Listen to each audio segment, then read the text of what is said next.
2011. Earth's 7 billionth resident was born into a world of contradiction and change.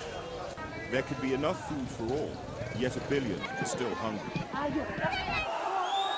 Throughout this year, people around the world were seeking freedom from oppression and better opportunities for themselves and their families.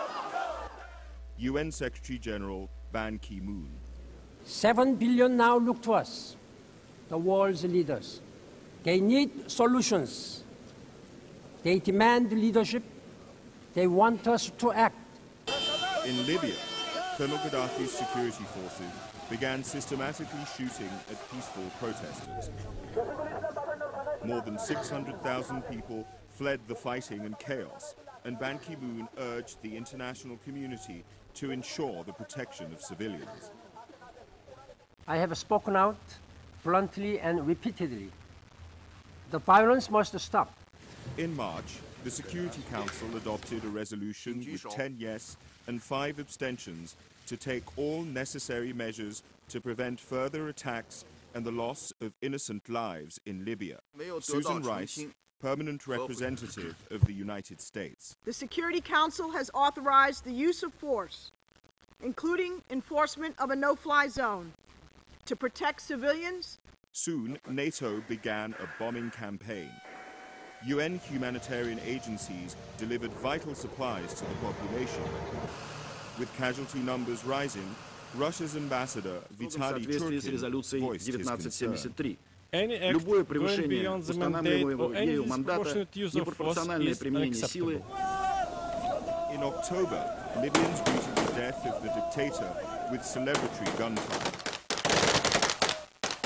Yet weeks of relentless urban conflict have reduced cities to ruins, and hospitals are filled with the wounded. Secretary-General Ban Ki-moon and the President of the General Assembly, Nasir Abdulaziz al-Nasser, made an historic visit to Libya. In Syria, pressure was on for President al-Assad to step down after thousands of people were killed in pro-democracy protests. The General Assembly voted on a resolution condemning Syria for the ongoing violence and called for the government to end all human rights violations.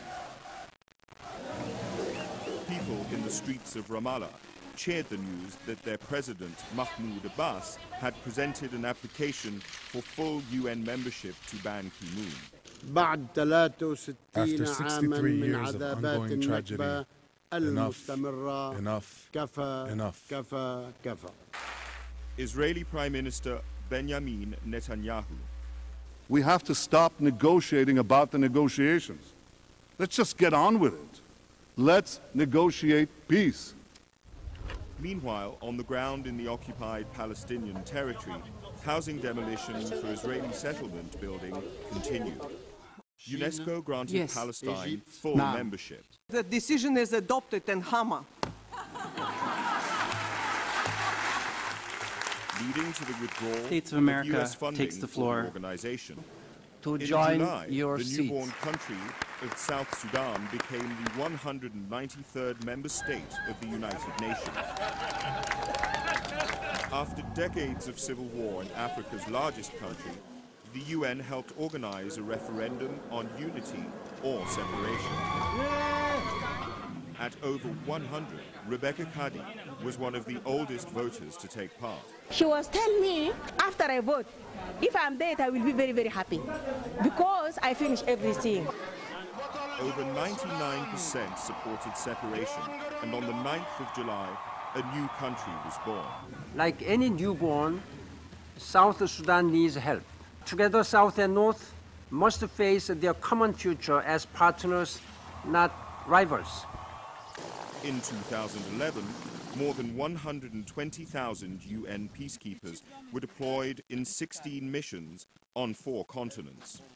In Liberia's presidential elections, the UN mission deployed ground troops and increased air patrols to improve security and reassure citizens as they went to the ballots.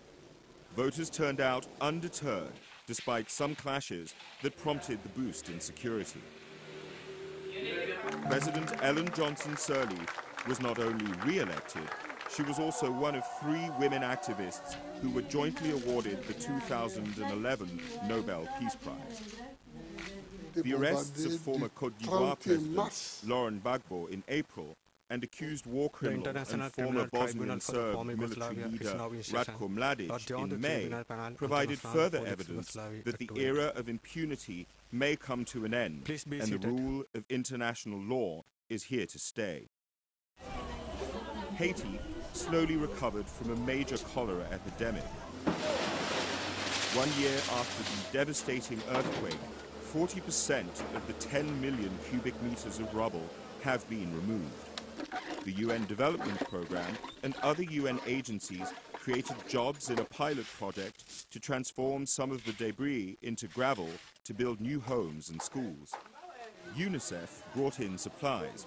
Now, 140,000 children who have never been enrolled before are going to school. Thailand has seen the worst flooding in 70 years. Unusually heavy rainfall left large parts of the country, including the capital, Bangkok, inundated.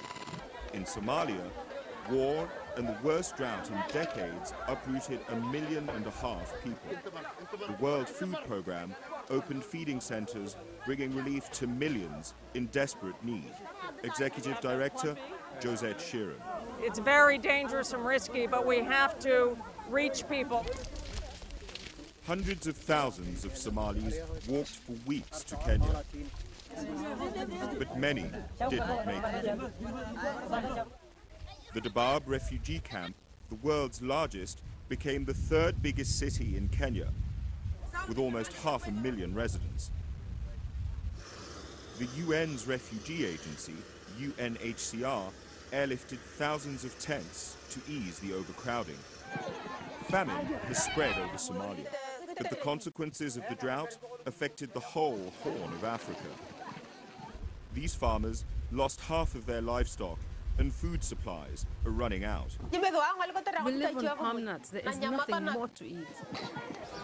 The planet could easily feed 7 billion people, yet millions continue to starve. High and unpredictable food prices affected poor countries the most during the global economic downturn. 25 years after Chernobyl, a tragedy in Japan with multiple consequences. A magnitude 9 earthquake, followed by a tsunami, seriously damaged the Fukushima nuclear reactor. Dedicated workers prevented a total meltdown, but a large area became contaminated as radiation spread. Experts from the International Atomic Energy Agency urged Japan to secure permanent sites to store the radioactive waste. Visiting the victims, Ban Ki-moon pledged to keep nuclear safety high on the international agenda. Nuclear accidents respect no borders. We must treat nuclear safety as seriously as we treat nuclear weapons. Tensions over Iran's nuclear ambitions have increased since the IAEA reported that the country appeared to have worked on the design of a nuclear bomb and may still be doing secret research. After being unanimously re-elected for a second term in office starting in 2012, Ban Ki-moon declared sustainable development that reduces poverty and preserves the environment as his top priority. Green economy will be the buzzwords for 2012's Rio+20 Environment Conference in Brazil. 2012 will also be the year of sustainable energy for all, accessible to the poorest of the poor. 7 billion people need clean energy to read, sustainable agriculture to eat, and opportunities and decent jobs to live a life of dignity and prosperity.